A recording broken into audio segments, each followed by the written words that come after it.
Why did the crews of Germany's StuG III face such huge losses, sometimes 8 out of 10, never making it home? How did a vehicle originally built to blast bunkers end up becoming the single most successful tank destroyer of World War II, outperforming even the legendary Tigers and Panthers in sheer number of kills? And why, despite more than 10,000 rolling out of German factories, were barely 1,000 still fighting by the end? To answer that, we need to trace the StuG's story from its birth in interwar Germany, through the chaos of the Eastern Front, to its grim final months. It's the story of a machine designed for support, transformed by necessity, and ultimately consumed by the very war it helped prolong. After the First World War, Germany's army was restricted by treaty, small, under-equipped, and desperate for innovation. By the mid-1930s, military theorists like Erich von Manstein envisioned a new kind of warfare, blitzkrieg, or lightning war, where fast-moving armor and aircraft would pierce enemy lines and leave traditional artillery far behind. But there was a problem. The infantry's heavy guns couldn't keep up. Once the soldiers advanced, they lost their main source of fire support. So engineers proposed something radical. Mount a cannon directly on a tracked chassis, low to the ground, armored, and mobile enough to move with the troops. Not a tank, but an assault gun, a weapon that could follow infantry wherever they went and blast enemy strongpoints at close range. The specifications were clear: low silhouette, strong frontal armor, and a short-barreled 75mm howitzer mounted in a fixed casemate rather than a turret. That last choice was key. It made the vehicle cheaper and easier to produce, but also meant it couldn't rotate its gun without turning the whole hull. Still, for its intended role, cracking bunkers and fortifications, that was good enough. The chassis came from the reliable Panzer III, already in mass production. Engineers stripped the turret, built a welded superstructure on top, and created something new: the StuG, literally assault gun. Early prototypes rolled out in 1939, and by the time of the invasion of France, a handful of StuG IIIs were ready for combat. In France, these machines performed exactly as intended. They advanced with the infantry, knocked out pillboxes and machine gun nests, and proved that mobile assault artillery worked. Crews loved the low profile. Less than 2 meters tall, it was difficult to spot, easy to hide, and hard to hit. Commanders quickly realized they could use that to set ambushes. The StuG might not have had a turret, but it could sit still, wait, and kill.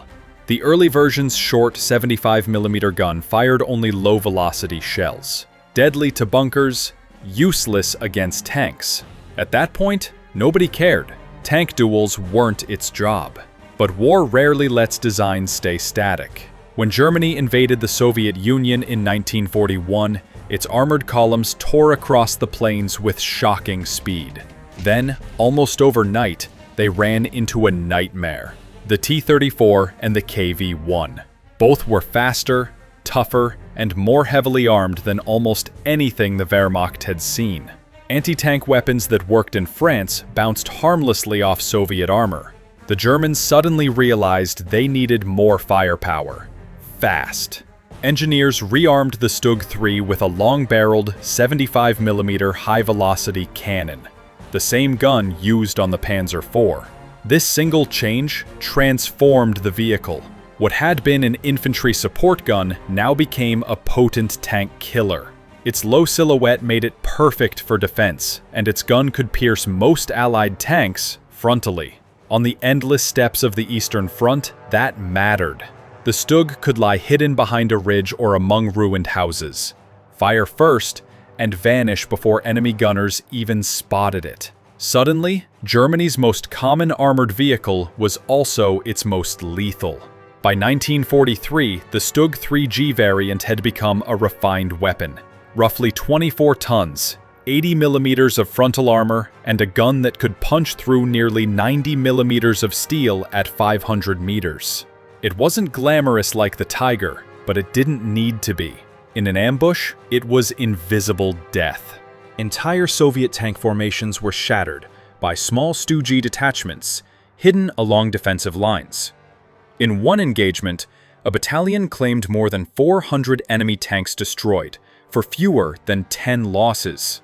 Even accounting for exaggeration, the kill ratios were terrifying. A major reason for that success lay not in the steel, but in the people. StuG crews weren't trained as tankers. They came from the artillery. They understood trajectory, elevation, and range finding far better than most armored corps soldiers. They fired methodically, often waiting for the perfect shot, rather than spraying shells in panic. That discipline meant efficiency. A well-led StuG platoon could hold off multiple enemy tanks by exploiting terrain, staying hidden, and striking from cover. It was a chess player's vehicle. Limited movement, devastating precision. But this advantage also hid a growing problem: survivability. Every crewman sat inside a single compartment, shoulder to shoulder. A penetrating hit didn't wound one man. It killed all four. When Soviet shells or rockets found their mark, there was rarely anyone left to climb out. Germany's high command loved the numbers. A single StuG cost around 70,000 Reichsmarks, less than a Panzer IV and a fraction of a Tiger. For every heavy tank built, factories could churn out 4 StuGs. As the war dragged on and resources dwindled, that arithmetic became irresistible. Production ramped up, and the StuG spread across every front. Variants multiplied.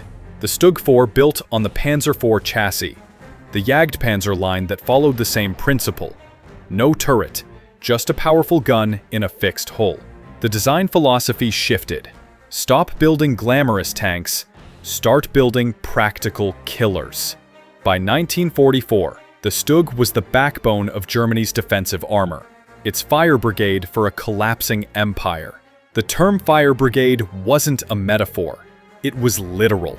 Whenever a sector broke, the StuGs were rushed in to plug the gap. They moved from crisis to crisis, counterattacking one day, retreating the next, rarely resting.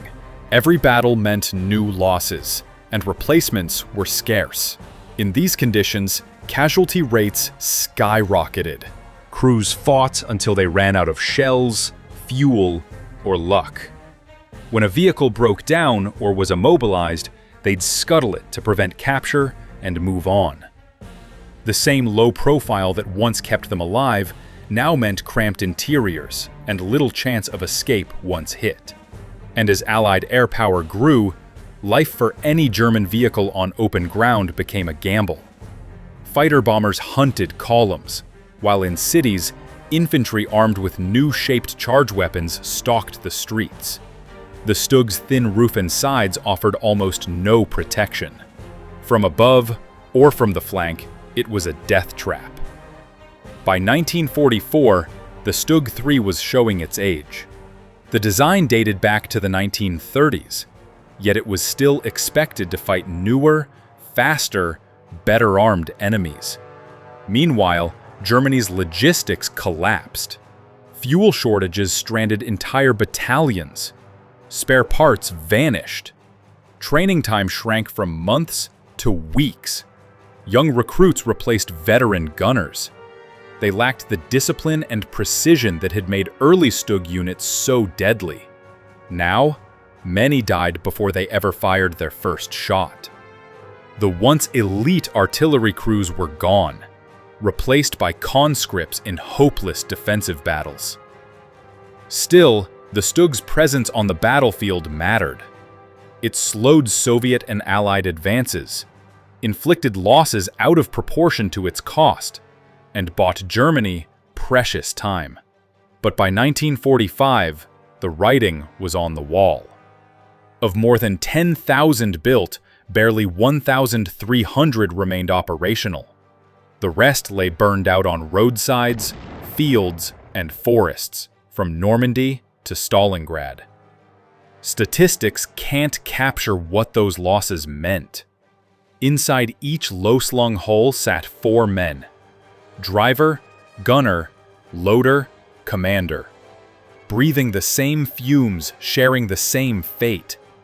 When a shell pierced the armor, the explosion filled the compartment instantly. There were no escape hatches, no separate turret to shelter in. Survivors recalled the smell of burning oil, the deafening clang of impacts, and the eerie quiet after a hit. Many crews fought knowing that their odds of surviving a direct engagement were slim. Yet they stayed. Not out of ideology, but loyalty to the men beside them. As the Reich collapsed, the StuG units fought to the last. Some surrendered in the ruins of Berlin. Others simply disappeared in the retreat. For many crews, there were no graves. Only blackened shells of metal left in muddy fields. When historians compile lists of the iconic tanks of the war, the StuG III rarely tops the list. It had no turret, no mythic name, and no propaganda films glorifying it. Yet by the numbers, it was Germany's deadliest armored vehicle.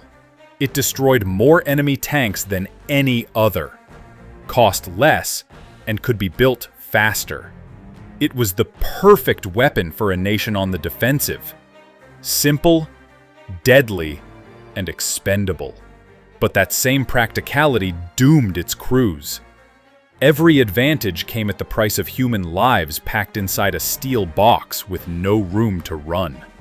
Ultimately, the StuG was both a triumph of engineering and a tragedy of necessity. That's the paradox of the Sturmgeschütz. Brilliant simplicity, catastrophic survival. The weapon that defended Germany longer than any other also consumed the very men who made it work. And when the war finally ended, it left behind not a legend, but a lesson about how necessity, innovation, and desperation can forge both the best and the worst of human ingenuity.